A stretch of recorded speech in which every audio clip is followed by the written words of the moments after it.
En el siguiente video se presentará la importancia de la comunicación desde el punto de la prehistoria, cómo es que nace, una pequeña definición de lo que es, los elementos que la componen, al igual las formas de cómo las podemos encontrar, ya sean media impresa o electrónica. También qué función juega, cómo se dividen y por supuesto los tipos de comunicación que hay, esperando que sea de utilidad en su conocimiento y mejorar su comunicación. Los pueblos antiguos buscaban un medio para registrar el lenguaje, pintaban en las paredes de las cuevas para enviar mensajes y utilizaban signos y símbolos para designar una tribu o pertenencia, a medida que fue desarrollándose el conocimiento humano. Se hizo necesaria la escritura para transmitir información, la primera escritura que era pictográfica, con símbolos que representaban objetos, fue la escritura cuneiforme, es decir, con rasgos en forma de cuña, grabados con determinados estilos en una tabla de arcilla. Posteriormente se desarrollaron elementos ideográficos, en donde el símbolo no solo representaba el objeto, sino también ideas y cualidades asociadas a él. Sin embargo, la escritura seguía conteniendo el significado, pero no en el sonido de las palabras. Más tarde, la escritura cuneiforme incorporó elementos fonéticos, es decir, signos que representaban determinados sonidos. Los jeroglíficos egipcios pasaron por un proceso similar de pictografía a ideografías e incorporaron signos para las consonantes, aunque no llegaron nunca a construir un verdadero alfabeto. El alfabeto se originó en Oriente Próximo y lo introdujeron los fenicios en Grecia, donde le añadieron los sonidos de las vocales.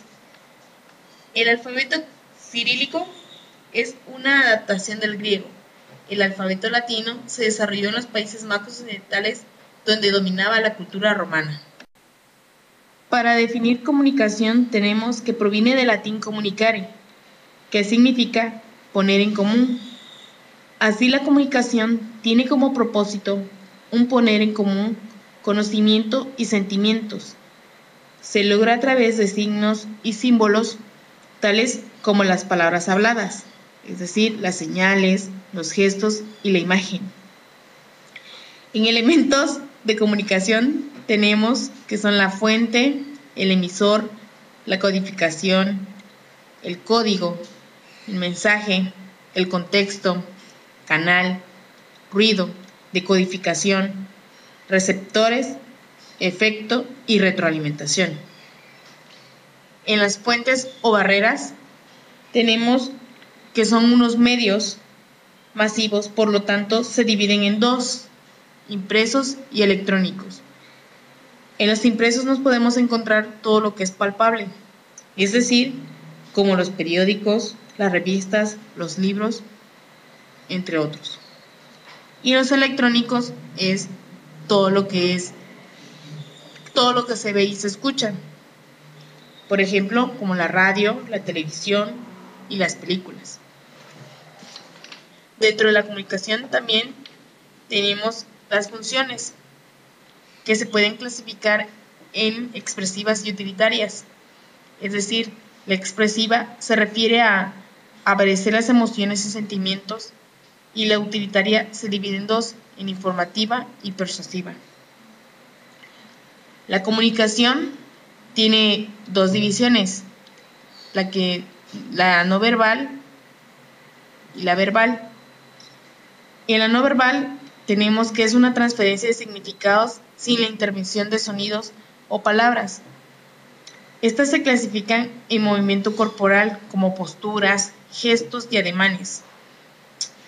Los olores que estimulan el olfato y la sensibilidad de la piel al tacto y al calor. Y en la verbal tenemos que se usa como palabras para dar un mensaje y se subdivide en comunicación escrita o comunicación oral o hablada. La comunicación, dentro de la comunicación se distinguen 6 tipos. La interpersonal, que es hablar con uno mismo, es decir, que una persona puede ser emisor. La interpersonal, también llamada interindividual, que es de forma directa entre dos o más personas físicamente. Tiene 5 caracteres, que es la participación perpetua de dos o más personas. 2. Un foco de atención cognitiva visual. 3. La interacción mediante un intercambio de mensajes. 4. La interacción de una cara a cara.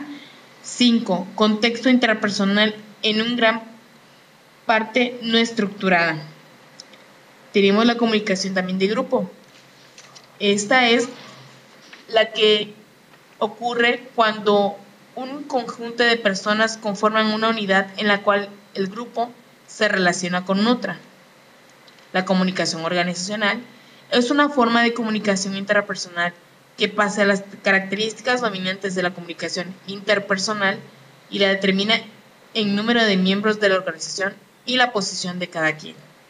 En la comunicación masiva es toda difusión o comunicación de masas, es muy importante en la actualidad, en la cual resulta la esencia de la tecnología moderna, bajo la forma de medios masivos, distinguiéndose 6 características. 1. Se dirige a auditorios grandes. 2. Se trata de un auditorio heterógeno. 3. Como auditorio conserva su anatomía. 4. El medio actuará en forma pública. 5. Transmite de manera transitoria. 6. El comunicador pertenece a una organización completa. Y por último tenemos la comunicación intermedia, que esta se sitúa entre la comunicación interpersonal y masiva, por mencionar algunos como son el teléfono, el teletipo, la estación radiofónica, radiodrama, radar, satélite, películas familiares, entre muchos. Por su atención, muchas gracias. Esperando que la información haya sido de su mayor agrado. Hasta luego.